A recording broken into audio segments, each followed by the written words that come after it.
Hey, how's it going, guys? I'm Paradoxic, and welcome back to Doctor Who. This time on Season 12, Episode 8, titled The Haunting of Villa Diodati. So, last episode, what did we have? We had Can You Hear Me? Can You Hear Me? Had the gang splitting up for a bit, like the first quarter of the episode, and all of them started experiencing the same kind of nightmarish stuff that made them contact the Doctor afterwards. And I think it was... Another it was an episode looking at mental health this time, and how mental health actually affects different people, and kind of again with as a Doctor Who does, it put like a kind of sci-fi spin on it, showing us Zelen and the other his compatriot. I don't really think they actually mentioned her name, so I've kind of written her down as the woman that feeds off of fear, like literally, because that's all she does. Like Zelen went around sticking his fingers into people's ears and making them have their nightmares, and then she would just stand in the middle of the road just feeding off of people's fears and absorbing them into her and all that stuff. So they were just kind of like a troublesome kind of duo of that kind, but they were like immortal creatures who were pretty much trapped in this realm, and they had to find a way to pass the time. So they figured, screwing around with people's minds and their feelings and feeding off of the rewarding energy was the best way to use that time. So yeah, there was that, and we had a look at like what the companions themselves and what the Doctor is actually, what they're scared of, what actually affects their mental health, what their worries and stuff are. With Yaz, we had a look at a bit of her history. Like 3 years beforehand, she actually had an incident where she was going through some bad stuff at school and stuff at home, like no one at home really knew how to help her or knew what it was, and she figured that there was no escape, so she tried to run away. And then her sister Sonia called the police on her to make sure that they could actually get to her before anything bad happened. And then she met a policewoman and made a deal with her that she goes back and actually tries to fight for her kind of well-being and her sanity, and if it doesn't work, then the policewoman would actually would hand over 50 quid. But if it did work, then Yaz owed her 50p. So we saw 3 years later she actually looked up where that officer lady actually lived and handed over the 50p. So I think that was actually my favorite. That was my favorite kind of resolution among the companions. I thought the way they executed that scene and the actual return of Yaz finding her was really, really sweet and really well done. And just a great way of actually showing how a person can actually build themselves back up, and especially like with Yaz going through what she went through, she took the time to pay back and stuff. So that was really good. We had Graham. He had a bit of a cancer scare thing, and his kind of nightmare involved Grace being the one to actually give him the cancer scare too, and also accusing him of never even having tried to save her and all that kind of stuff. So he tried to talk to the Doctor, but the Doctor, being socially awkward, couldn't really help him out much, couldn't really give him enough information to go on, so she wasn't really much of help. I mean, the Doctor herself, I think it hasn't really been explored in this kind of way, but the Doctor herself is going through her own issues. She's struggling with grief, having lost her people and her planet a second time round, and also this whole timeless child business, which, funnily enough, hasn't really been touched on since the first few episodes. They haven't really gone back to it. I figured by now that it would have been a good enough time for them to jump back into and explore more of what it is. But since then, we only had the vision in the last episode, and then that was it. So it's kind of curious as to when that stuff's actually going to come back and when she's actually going to bother trying to get back into that stuff and actually getting back into the main story. But we had that with them, and then Ryan. I think Ryan didn't directly have the problem, but it was his best friend Tibbo who actually had the issue. Like his own mental health was on a bit of a decline, and he was struggling, and he didn't really have the motivation or the courage to actually go talk about it to people or actually get some help. But by the end of the episode, he did actually put it together and actually go get some help after Ryan recommended it to him as well. And yeah, he's making progress. But he also did tell Ryan, he did warn Ryan not to stay away too long because he needed his best friend around. So yeah, it was an episode looking at that kind of stuff, and it had a nice kind of ending to tie things up and showing that resources are available. So yeah, it was a fun episode in that sense. But that is pretty much all I have from the last one. So episode 8, The Haunting of Villa Diodati. Let's go. Who was brave enough to come and see? Oh, sure, don't just go down yourself. Drag other people along with you. That would go really well. There is nothing to be afraid of. Oh, jeez, okay. Okay, good one, BBC. Good one, good one. The lightning strike got me more than anything else. On the night that inspired Frankenstein. Oh, they did mention Frankenstein at the end of the last episode. I didn't know they were actually going to tie it back into this. Okay. Clear about the rule. Looking for the lavatory? C'est diabolique, monsieur. Oh yeah, diabolical and terrible. Yeah. Never mind, I can. Well, ask the doorman, dude. Yeah, ask the doorman. He's got to be around somewhere. Okay, that's... Whoa, that's even worse. Oh! Huh, is that a hand? That better be a hand. That better be a hand. Is she okay?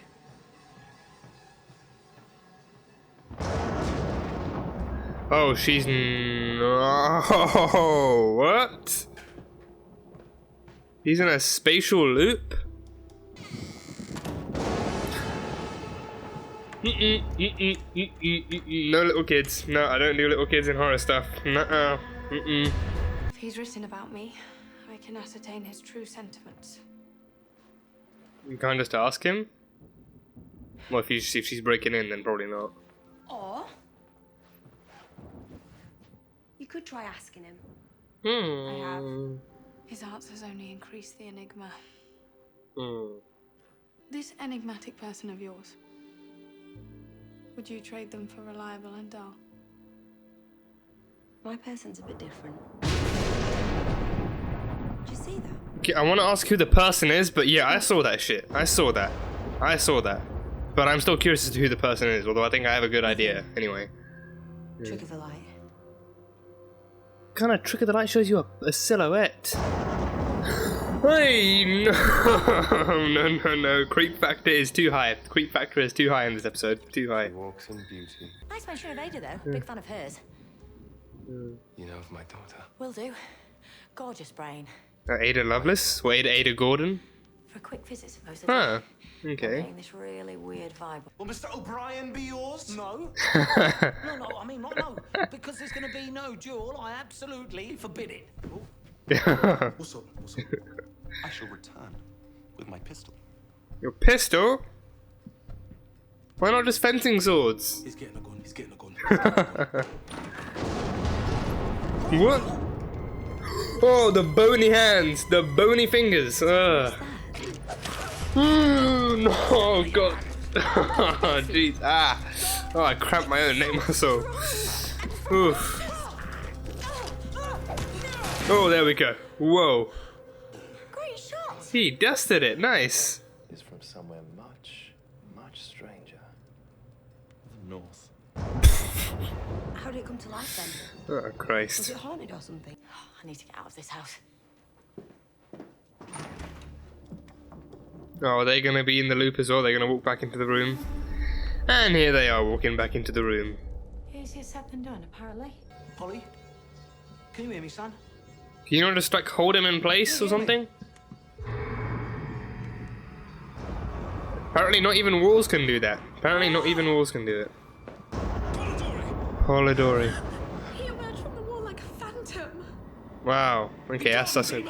Yeah, great move. Great fucking move. May I just say, you were quite lovely in a crisis. Oh, do No, shut you may up. not. Yeah, just... No. Keep it to yourself. William, my darling. Oh, that is a very unsightly... Oh, no, that is very unsightly. We know is right there. Ah. Huh. Oh! What did she walk into? My bones have never... That's a Cyberman! It's a lone Cyberman. The Lone Cyberman! Oh, Jesus! Don't give it what it wants! Don't give it what it wants! Yeah. Yeah. Never seen one like him before. A Guardian. Wait, Jack mentioned a Guardian as well. Yeah. Whatever he came Someone for, sent through time with a message. No control, no way back.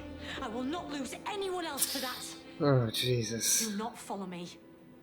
Just like the Daleks, they always come back. They always come back. Byron. Are you the Guardian? No, sir. I am the valet. The valet. Not valet, silent T. Whose face is that under the mask? There's a face under that mask. Oh, that doesn't help. Oh, no.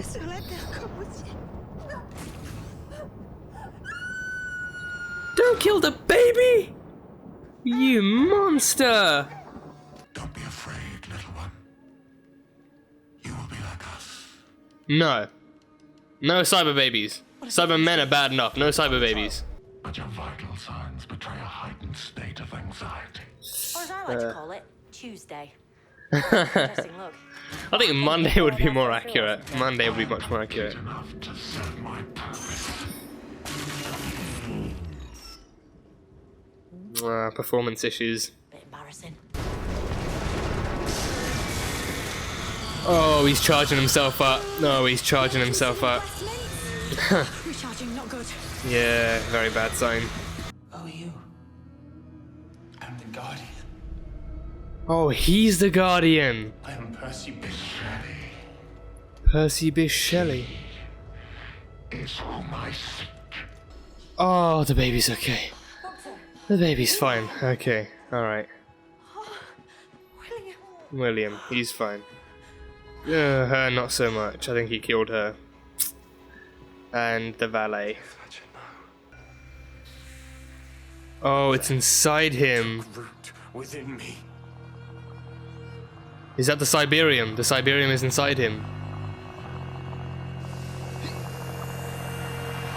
Whoa. I was changed. Oh, he was the one doing that stuff. Okay, he was the ghost. No one could see me. Shelley's only one life against all those others. What are you saying? Oh, he could let Shelley die and protect the Cyberium. Like that. Ugh. But is he, Ryan? His thoughts, his words, inspire and influence thousands for centuries. If he dies now, who knows what damage that will have on future history? Words matter. That's very true. That is One very, death, very true. One ripple. Save the poet. Save the universe. Team leader has to make the hard calls. Watch people burn now or tomorrow. Sometimes even I can't win. I see the man who spared my son. That's true. Yeah, Cybermen usually wouldn't spare anyone. Everyone is upgrade worthy. Were you a father? And I did have children. I slit their throats when they joined the resistance. Oh, that's just... We are transformed. No, that's just a complete 180. You will learn. Oh, the Doctor. Chooses me. The Doctor is the Guardian now, yeah. Time Lord magnetism. Don't listen to him. Don't give it what it wants. Sure. I can't risk this planet. Don't give it what it wants. Oh, God. Then she is the Doctor. I can't help it. I'm sorry. I can't help it with the references. Yes. You are. Well, no, that's not how it goes. You do it. That's not how it goes. What it wants. Why? That goes against his words explicitly. Saving Shelley was step one. Well, step What's two. Step two. Fix the mess I created in step one. Huh. So a very improvisational plan. A very improvisational Go to plan. the future. Belittled my thoughts and opinions, and then proceeded to use my person as a human shield. Yeah, that was the biggest dick move. That was the biggest. And the spell is broken, Huh. my lord. Was there ever really a spell, or was it just cockiness? Yeah, no words are needed. No words.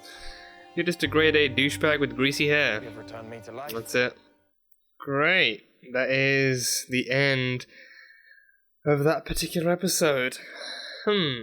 So we had a surprise return. I think I'll start off right with well, yeah, I'll start off with the sci-fi stuff because that stuff's for the most part fresh in my head. But yeah, so the Lone Cyberman did make a return. The stuff from earlier on in the series, from The Fugitive, the Fugitive of the Judean episode, when Jack gave up his little surprise message. So he said, I think he actually did mention two things. He mentioned the Lone Cyberman and don't give it what it wants, and he also mentioned something about like the Alliance sending a Guardian or someone back through time with a message, like something about that, and the Cybermen trying to stop that. I think the Guardian thing, that was the message. Like, you know, the Cyberium was the message. It was like an encyclopedia of like all of Cyberman knowledge and history, like future and past, and like all that stuff, like a data bank full of cyber info. So they sent that back in time. So I think sending it back in time to before any of the crucial Cyberman stuff goes down is pretty much making it go all Terminator, like sending it back in time to where someone else might come across it, and then, you know, events lead off which actually allow for the allied cyber army to never be risen from the dead. So yeah.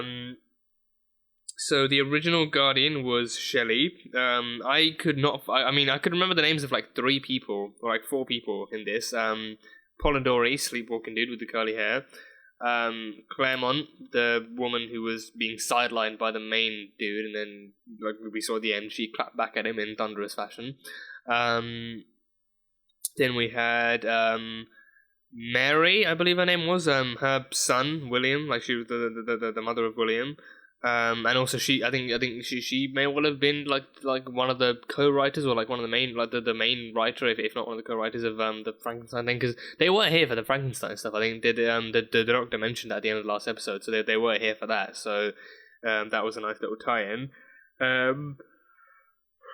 But yeah, so Shelley was the Guardian. He found the Cyberium inside the lake, the shimmering stuff in the lake, and he absorbed that, and then that changed him. He was the ghost all along. He was the silhouette showing up that Yaz saw, the one in the hallway, the one throwing the one knocking down the painting and the stuff, and I think that also messed up with that stuff also messed with the skeleton pieces that the main guy had in like a chest of like dead body parts and dead skeleton stuff.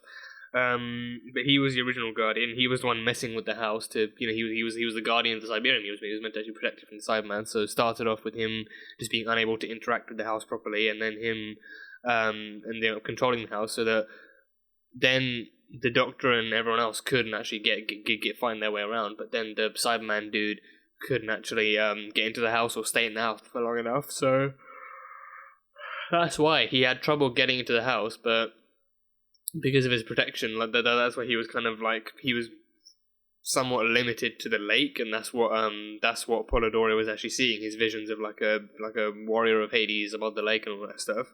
So yeah, but Shelley, she managed to kind of fast forward his mind to his death, which is kind of like a spoiler alert for him, and then trick the Cyberium into moving on to another host. So she managed to take it in, and then she went explicitly against Jack's warning of not giving it what it wants, which was me. I was wondering for a while, could it be mainly the Cyberium that he wants? Could there be other things that he could use to actually to bring about the resurrection of the Cybermen? Like, could there be other things that he could use, or is the Cyberium the one and only thing? Like he said, because I mean, him saying don't give it what it wants, I mean, I'm kind of optimistic enough to feel like, you know, maybe it's not the only thing. Maybe there are other things further on in the future that, you know, you could prevent from happening, and it will give you like a fighting chance.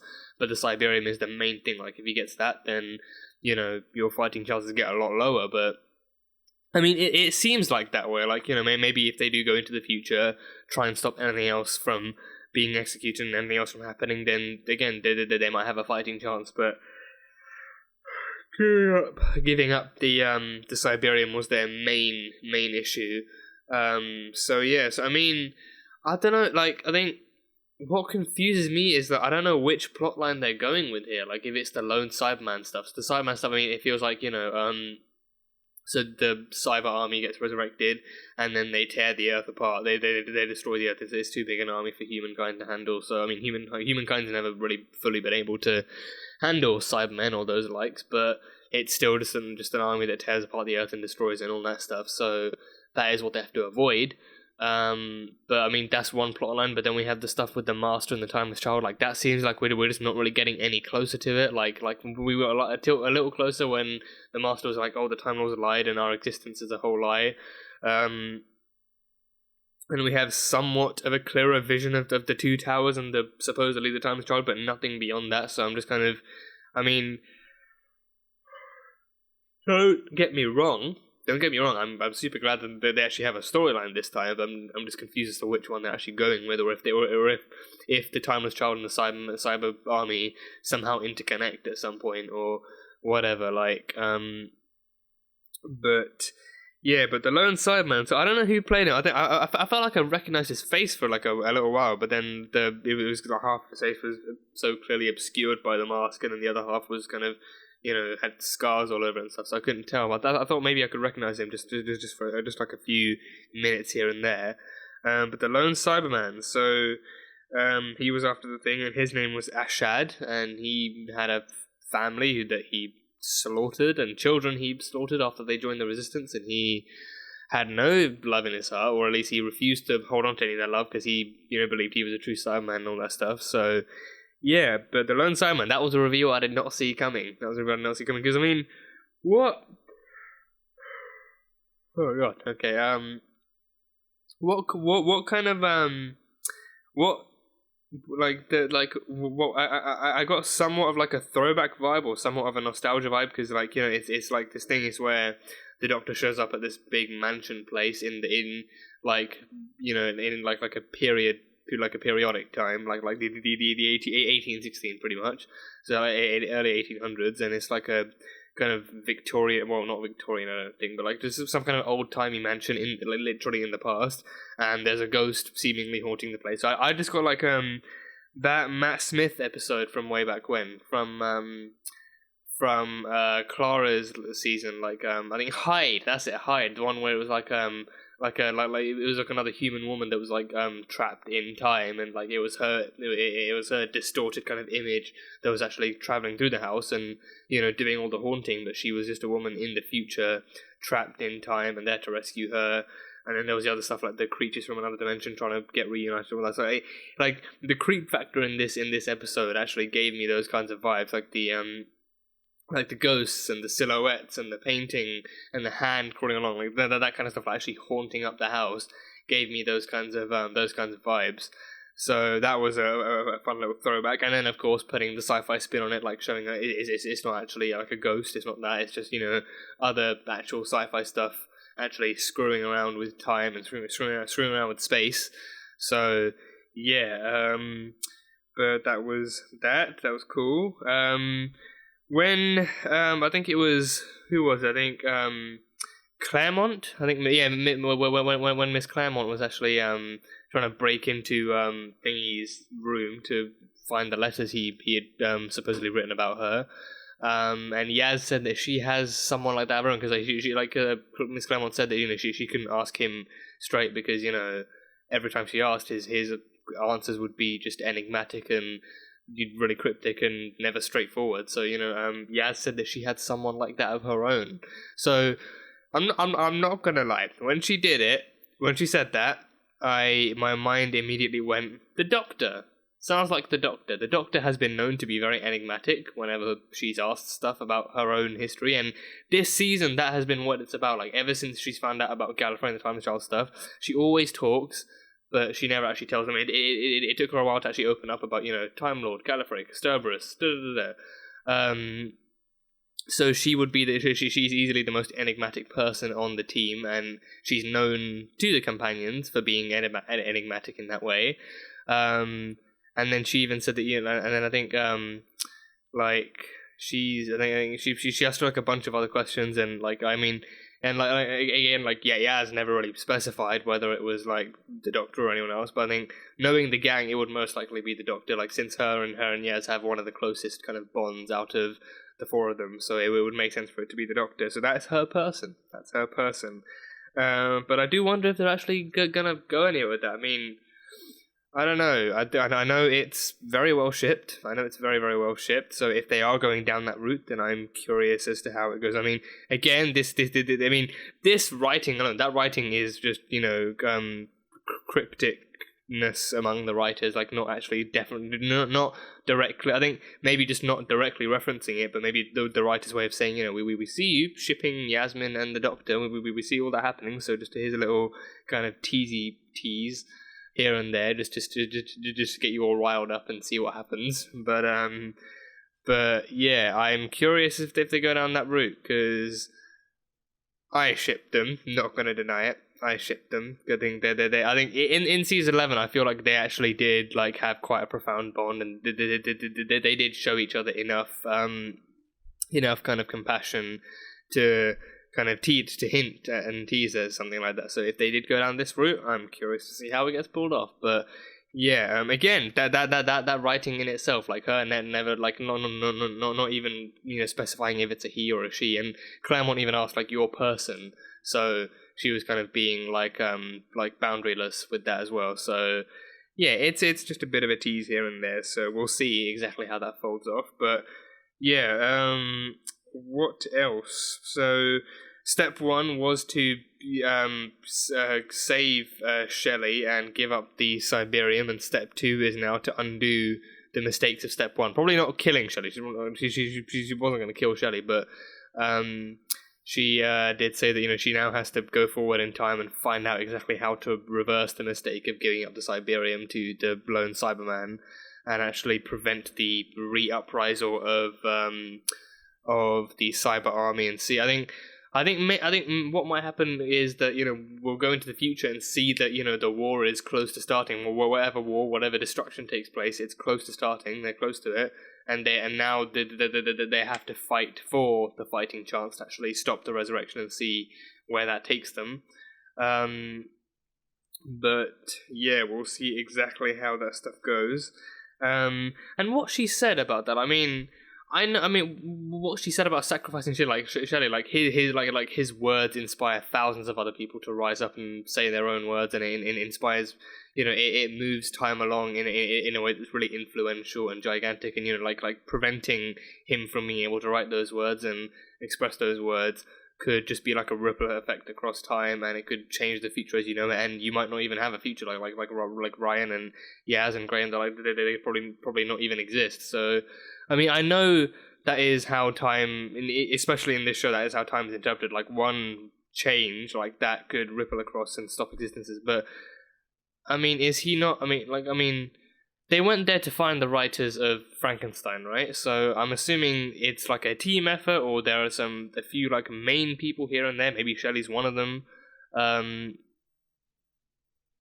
I don't know how exactly like the absence of Frankenstein would affect the world that much. I mean, sure, throughout kind of pop culture and entertainment, like the horror genre is a very, very influential and very massive kind of genre, but how that would I mean, I don't know. I mean, I think maybe I'm trying to think about it too literally, or maybe thinking about it too directly. Like, oh, how would preventing one monster in like the horror genre cause someone else to not be born? Like, no one procreates simply to have their children watch horror movies. But again, yeah, probably thinking about it too literally, probably just trying to connect those dots too hard. But again, I mean, it makes sense what she said. Like, preventing one thing could very, very easily prevent other people's lives and prevent whole entire timelines and events from taking place, and it changes way too much. So taking out the creator could definitely, I mean, again, I get how it very easily affects time and how the future itself could change, but I mean, or maybe he wasn't even Frankenstein, maybe he was just something else, because I mean, they went there for Frankenstein, but I think maybe Shelley wrote something else, or I don't know, but yeah, I mean, that stuff was like a very good point that she made. It has always been one of the core elements of this show's interpretation of time travel. Like, some stuff is fixed and cannot be changed, and if you do, there are massive consequences, and other stuff can't be changed simply because it would be a paradox or whatever. But yeah, so she, I think that scene especially, like her saying, like, you really want to make that call of you really want to make the call of not existing in the future. You really want me to make that call. If you can make that call, go ahead. But as the team leader, I'm not going to call. And she made a good point. I mean, in that scene alone, it shows that as the team leader, she has to make the tough calls, and she had to kind of think between either saving Shelley's life or sacrificing millions of lives in the future to the Cyber Army by giving up the Cyberium. So, yeah, and it's what episodes like this always actually pulls off great. Like, shows that, in these kinds of tough situations, like, the Doctor has to make those tough choices, has to think about whether or not she lets one person die for the sake of billions, or lets billions die for the sake of one. But in this case, I think she is kind of tracking ahead of herself, in the sense that she lets one person live, initially, which would lead to millions of other deaths. But now she is going forward in time. She's going straight to where she needs to be to try and get a fighting chance of actually saving those millions of lives in the future. So now, the Lone Cyberman has the Cyberium. So he's got the encyclopedia of cyber stuff, so he can go into the future. I think he said his ship was there. His ship was in that little portal thing in the sky that was affecting the weather and all that. So I think he went into the future with that. So he can use that. I'm surprised they didn't bring info stamps back. Like, we had that, right? Like I remember we had that back in one of the earlier Tennant seasons, and even in one of Tennant's Christmas specials, we had info stamps, and it made the other guy. In the next Doctor, there was that dude who took the info stamp and took the Doctor's one, and then his mind went into Doctor mode. So I'm surprised that they didn't bring that back. But this one is just like the Cyberium is just like a kind of silvery fluid. Reminds me of gravitonium from Agents of S.H.I.E.L.D. But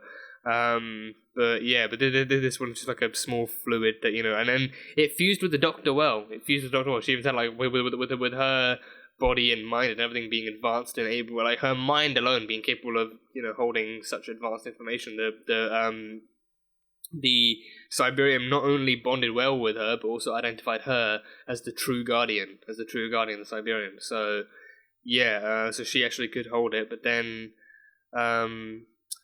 he threatened to tear the Earth apart here and now with his ship and with his did he have an army? I don't know, because then he needed the Cyberium to resurrect the army. So I think maybe if not an army, then either a few Cybermen or just maybe just an army with the resources and the manpower required to wipe out, to destroy the Earth, the way that he described. So with that threat, then she then just gave up the Cyberium, and then he left and peaced out back to his time. So yeah, we'll be seeing the group fighting back against that. So yeah, fun episode. Started off nicely with the whole kind of like horror sci-fi element mixed in. Interesting enough crowd of people, like the writers and stuff. Let me look something up. Okay. That makes more sense. Okay, so yeah, Mary Shelley, the woman we saw, the mother of William, she is actually the writer. She is the writer for Frankenstein novel. She's the one who wrote it. And Percy B. Shelley, that was the dude in the basement. Okay, and the modern Prometheus. Yeah, she mentioned that, the modern Prometheus too. Yeah, okay. Okay, that's cool. Great, another historical figure. And I think there was a mention of Ada, wasn't there? Like with the main guy. Yeah, there was a mention of Ada, like, and she said, fantastic woman, brilliant brain or something, or like giant, massive brain. So she was known for being a pioneer in computer technology, like to technology in general, but computers as well. So that's cool. Okay, so Mary Shelley, Lord Byron. Was that the main guy? Was that the greasy haired dickwad? Okay, that was Lord Byron. Mary Wollstonecraft, that's her mother. Percy Florence Shelley was Mary Shelley's son. He was? I thought his name was William. Well, William's her father's name, but Percy Florence, yeah. The son of Percy Shelley and his second wife, Mary Wollstonecraft. Okay. I don't know, apparently that's his son, yeah. Polidori, John William Polidori, yeah. Bram Stoker, that's Dracula. And Claire Claremont. Well, that's a relatively easy name to remember, Claire Claremont. When half your second name is the exact same as your first name, that makes things easy. But yeah, okay, so that's cool. I didn't really clock that. I thought, I mean, I figured it would be like a group effort, like it would be those three, like Polidori, Byron, and perhaps Melly, who would have worked together. But no, I think it is actually Mary Shelley herself who wrote Frankenstein. So that's cool. That's cool. I think I haven't actually read any original kind of horror novels. Haven't read Dracula. I know the Wolfman is one. Don't know if that's an actual novel or what, but I haven't read that. I haven't read Frankenstein either. So this might be an opportunity, an excuse to read some horror stuff. Horror movies I very barely tolerate. I mean, well, horror movies I tolerate much better than horror games, but horror books, I think that would be something I very easily should be able to handle. But yeah, so Mary Shelley, that was cool. Another historical figure. And I think this is one of the few times I actually see them tying in like an episode story to the previous episode's kind of ending, or to like a reference, because usually we've heard like an episode ending with the Doctor offering to take her companion on a thing, like mentioning like a historical figure, or mentioning something in the future, like a extraterrestrial planet, or like just saying like, oh, next stop so and so, or next person we can visit this, and then it cuts off and the closing credits play, and then the next episode we see, it's just something completely different. It's just a new story, and it's usually between those two episodes that, stuff like that, like adventures take place, and other times we hear about stuff that we've never even seen. So this is, I think, one of the first, if not one of the first few times I'm actually seeing them tying that back in, like from when the Doctor mentioned Frankenstein in the last episode. Sounded more like a one-off thing, like something that they would do off camera and then bring us into something new. But no, this time they actually do try and meet the writers of Frankenstein. So yeah, so again, Frankenstein confirmed to not be a real thing, just a story written by Mary Shelley. So that's cool. But yeah, I don't know what else there is to really say. I haven't really written much else down. Creep factor, mentioned that already. They did a good job in the first kind of half of this episode, actually handling the horror stuff in this, and the jump scares and whatnot. Definitely got me a couple of times, but I guess that's just a testament to their horror ability, or it just means that I'm very, very easy to scare, like stuff like the thunder strike and the jar flying across the vase even flying across the room, and ghosts and stuff. I mean, it's kind of basic stuff. I'm not gonna lie, pretty sensitive to jump scares. I've very rarely actually managed to complete any scary games, but yeah, that's just me. That's just me. But yeah, I think this was a interesting enough episode. Is there anything I'm missing? Yeah, all in all, I think it was just a great episode. I think it was just a really, really well done episode. I think they started off very, very nice, actually kind of moving into it as like maybe a historical figure episode, and actually amping up the creep factor. Given it was about the original writer of Frankenstein, definitely a good kind of logical way to actually keep up the horror stuff going, and then to actually mix it in, going, like showing that, it's not so much horror stuff as it is just a dude trying to find his way back into his own home, and actually just amping up the stuff with the Cyberman reveal. Like the Cyberman reveal, that was easily the highlight of this episode. Like that plot twist I just never would have seen coming. I mean, I figured that the whole ghost thing, or at least maybe that lone figure hovering above the lake thing, I figured, this is probably going to be extraterrestrial. I mean, especially since she figured, since the Doctor said something crashed here, like something came here, and that's why the weather's all screwed up and stuff. So maybe it's like an extraterrestrial figure, like extraterrestrial being of some sort that crashed on Earth and is trying to find a way off, but its ship is damaged, or it's damaged, or something can't happen. But no, boom, Lone Cyberman is here. He's ready to collect, and he's still an emotionless dick. So yeah, stuff's going down. But yeah, overall, I'm very much looking forward to seeing how this actually continues into the cyber stuff coming up next after this, and how the Doctor and how the companions actually handle the Cyberman as well. Because I think Jodie's Doctor, we haven't seen her with Cybermen yet. So I'm super curious. I mean, I feel like this was very much a taster, because this one was not a complete Cyberman. I was surprised, especially to actually see that he still had his face intact. Like, I mean, half his mask was broken off, but like even under that, he still had he had scars, but he still had his face. I was surprised to see like that's not a complete Cyberman. Even when he tried to shoot her, his blaster failed and he had to recharge himself with the lightning. So I'm very, very interested to see. I'm really interested to see how the Doctor and the gang actually face off against actual Cybermen, like actual full-on upgraded Cybermen, like how they actually handle that. And if this gives us a reason and an excuse to actually see Jack again, if they actually go into the future to stop the cyber resurrection, and then they run into Jack on the way, finally, please give me that Jack and the Doctor reunion. I need to see Jack and Jack meeting the 13th. I need to see that. But we'll see. We'll see next weekend exactly how all this stuff goes down. But that is all I have for this one. So yeah, that was Doctor Who Season 12, Episode 8, titled The Haunting of Villa Diodati. So thank you guys so much for watching this video. If you guys enjoyed it, then salt and burn that like button. Comment when we do the episode on what you think is going to be coming up next with the Cybermen and everything. If you guys are interested, then the uncut reaction will be available on Patreon, so go check that out. And yeah, that's it. So, I will see you guys next time. Almost screwed that up, but no, I will see you guys next time.